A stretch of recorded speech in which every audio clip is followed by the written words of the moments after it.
Inarestado sa Cagayan de Oro City ang pinaniniwalaang bomb export ng grupong Maute.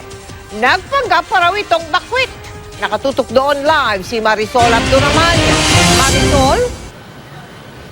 Mel, hawak na nga ng mga otoridad ang di umano'y bomb expert ng Maute Group. Naresto siya kaninang umaga dito sa Cagayan de Oro City matapos humalo at mungkamaring evacuee.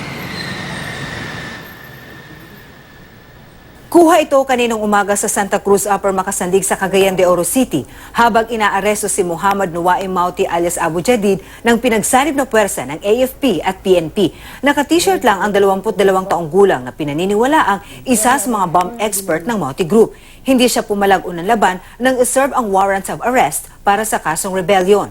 Hindi lang ng mga intelligence operative ng ibang unit na nandito ngayon, kundi ng mga technical equipment natin na-identify siya. Trained bomber. Ganito ay sa larawan ng mga otoridad si Abu Jadid na nagpalipat-lipat daw ng lugar dito sa Cagayan de Oro City bago siya tuluyang nasukol kaninang umaga sa inuupang bahay sa Barangay Macasandig. 2 linggong surveillance ang suspect na nag-check-in pa raw sa isang hotel. Nakakaduda kasi gumamit siya ng maling pangalan. Gumamit siya ng ID ng pangalan ay MSU.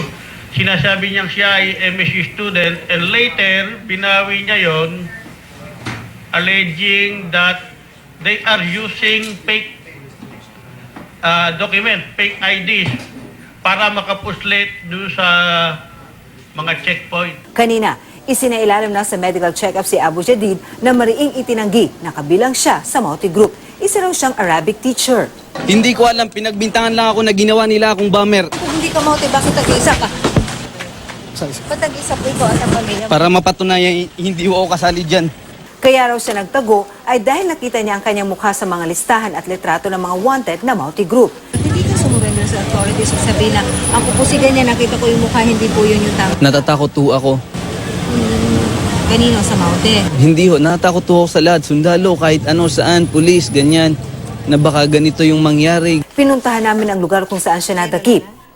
Tao po!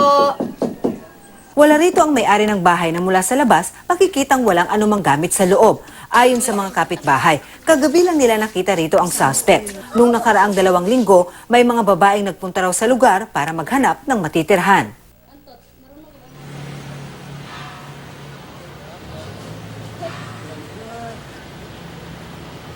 Sa follow-up operation naman, Mel, ngayong hapon, sa nasabing lugar, merong mga isinama sa presinto pero matapos ang pagtatanong, pinauwi din sila. Kabilang dyan, Mel, ang isang lalaki na sinasabi raw na siya raw ay siyang inutusan ng isang maranaw daw na maghanap ng bahay para daw upahan ng mga bakwit. Samantala, Mel, isa sa ilalim na sa forensic analysis ang mga cellphone na na-recover mula doon kay Abu Jadid. Mel? Maraming salamat sa iyo, Marisol Abduraman.